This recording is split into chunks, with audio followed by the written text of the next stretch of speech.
All right, so here's how you do this. Here's how you prove to a prospect that their SEO guy is clueless. So a lot of times we'll get people, they've been burnt by SEO, they've hired SEO people over the years and paid thousands of dollars with no really tangible results.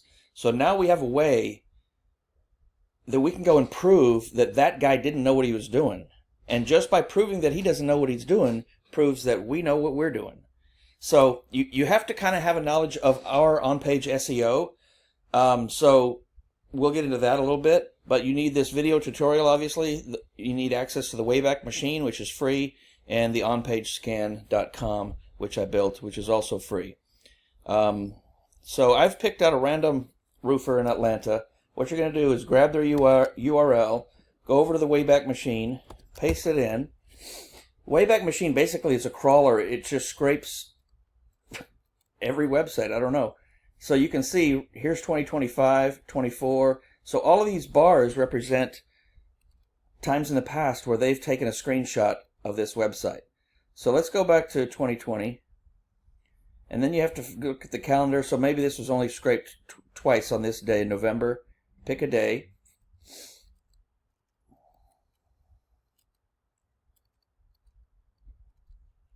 And so this is what their website looked like back then. The cool thing is you can grab that URL that is in the top of the Wayback Machine, which will have, it's like web archive, and then at the very end has the page, and the date is embedded. You come over to onpagecheck.com, which this I'm still building out. It's going to look much better in the future. Paste it in, analyze. And this is what their site on-page elements looked like back then.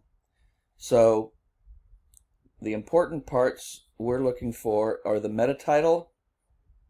Here's a title. Their title was too long. So whoever was doing their SEO back then just jacked up their meta title, made it way too long, which is confusing to Google, stuffed all their locations and keywords in, and said they didn't have an H1 tag. So the meta title and the H2, those are the two most important things that Google looks at when they're determining where to rank a website. So when you do a search, the meta title is literally that blue line. So I Google Atlanta roof repair, Atlanta roof repair. That's what Google's serving up. So if we know that, all we have to do is make the meta title what we're trying to rank for. City, keyword.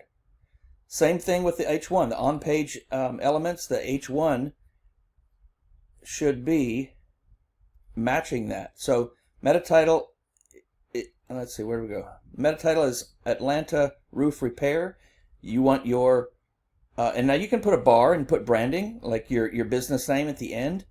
Google likes that, but your H1 should start with the beginning of your meta title. So in this case, Atlanta roof repair / AtlantaRoofRepair.com, whatever the business name is, ABC Roofing. And then your H1 is Atlanta Roof Repair. So those two things, as long as they match, Google has a crystal clear picture of what that page is about, aka what you're trying to rank for. So you can do that to all your location pages, your service pages, everything. Make them match with the title and the H1 so that there's instant communication. As soon as Google crawls it, they'll let, oh, this is about roof repair in Atlanta. Okay, that's what they're trying to be shown for. So now you build the other trust signals that the process puts in place, and you start ranking.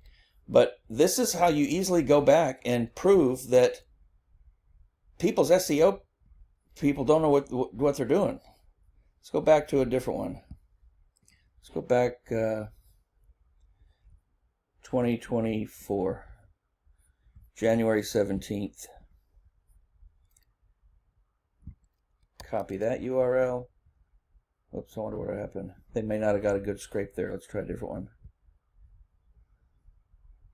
April 19th. Okay. It's either that or I'm using it too much.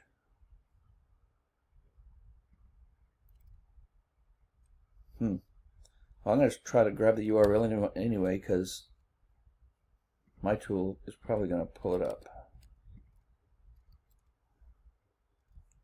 Yes. Oh, nope, it's just pulling Wayback Machine. So I wonder if Wayback Machine has a limit. I've used this a lot. So I'm not sure if there's a max, but you get the point. You go open up your Wayback Machine, open up your onpagescan.com, and then just go through and pick some dates. And once you have it all organized, make a video. Show your guy, look, here's what happened back in 2021. The one that I actually learned this on is a water damage restoration, and he's been in business for over a decade. So I just went through, because same thing, he's paid for SEO and no good results. So I went through and every year grabbed a month and grabbed a screenshot, and you could tell where the SEO guy, maybe it was a different guy each time, or they were just grasping. They were changing the H1 and the title every single year. It was different, and some of the years the H1 was missing. So H1 missing is huge. Like, you're missing that massive opportunity to tell Google what you want to rank for. It's literally that simple. So go get them, guys. Hope this helps. Leave me some comments.